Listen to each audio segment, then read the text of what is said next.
So, what's up mga quiz? So, ayun nga oh. Grabe talaga.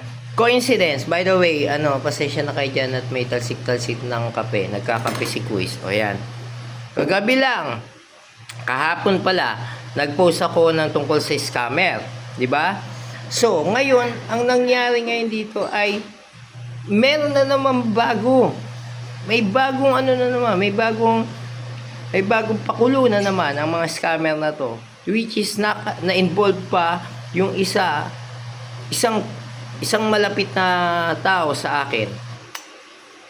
Grabe talaga itong mga scammer. Guys, gusto ko maging aware kayo dito, mga quiz, kasi hindi to biro. Lalo na marami akong mga quiz dyan na mayroong mga businesses and small businesses na nagsisimula na. So, kayo ang target nitong scammer na to. So, paano gagawin? Paano ginagawa nitong scammer na to? Bro, mahirap itong scammer na to kasi unang-una meron siyang physical office na papakita sa iyo.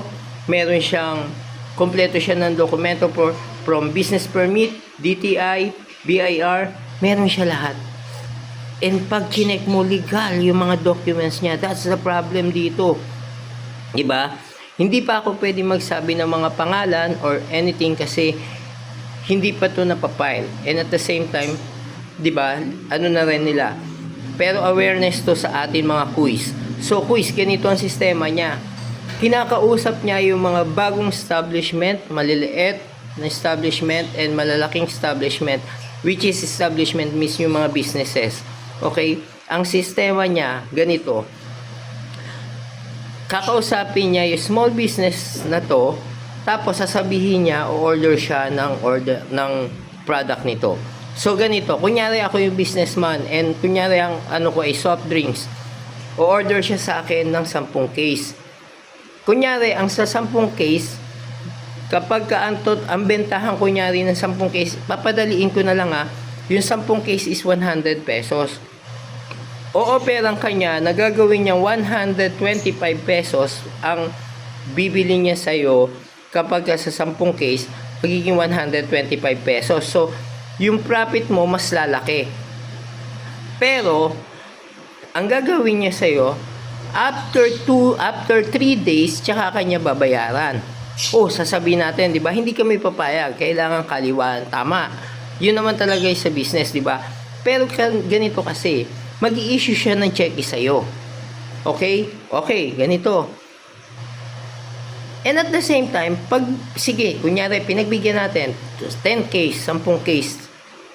After 2 days or 3 days, yung check yung binigay niya sa'yo, magugud yun. Magugud siya sa bangko. So, anong isipin mo? Isipin mo legit, di ba? So, after that, kukuha uli siya sa'yo ng 10 cases. So, anong mo? Siyempre, parang suki ko na to, di ba? 10 case. So, papayag ka uli. Dahil may check siyang bibigay sa'yo, which is pinapalitan mo sa bangko, na cash in, na cash out mo di ba? Hindi mo alam, nagbibuild pala siya ng trust sa'yo. Binibuild niya yung trust sa'yo. And at the same time, sa pangalawa o pangatlong order niya sa'yo, sasabihin niya sa'yo na, bro, sa government ako. Government binabagsakan ko niyan, kaya malaki ang kinikita natin. Ganito lang ang proseso. Kailangan ko ng 500 cases ng soft drinks. So, dahil nakadalawa o 3 transaction ka na sa kanya, medyo yung trust meron na. Di ba? And at the same time, nilalapag mo yung binibili niya sa'yo sa kanyang opisina. Nakikita mo, meron siyang sekretarya, meron siyang mga tagabuhat din doon. And then, naka-display doon ng BIR niya, business permit niya, etc., pati DTI. Which is, kahit check-in mo yung DTI niya, nakakonect talaga. Check-in mo yung kanyang BIR, nakakonect talaga. So, ibig sabihin, legal ang documents niya, di ba? So, parang wala kang iisiping mali, di ba? Ito ang magiging problema. Pagbigay mo sa kanya ng 500 cases ng Coke. So, paano mga quiz? Peace out!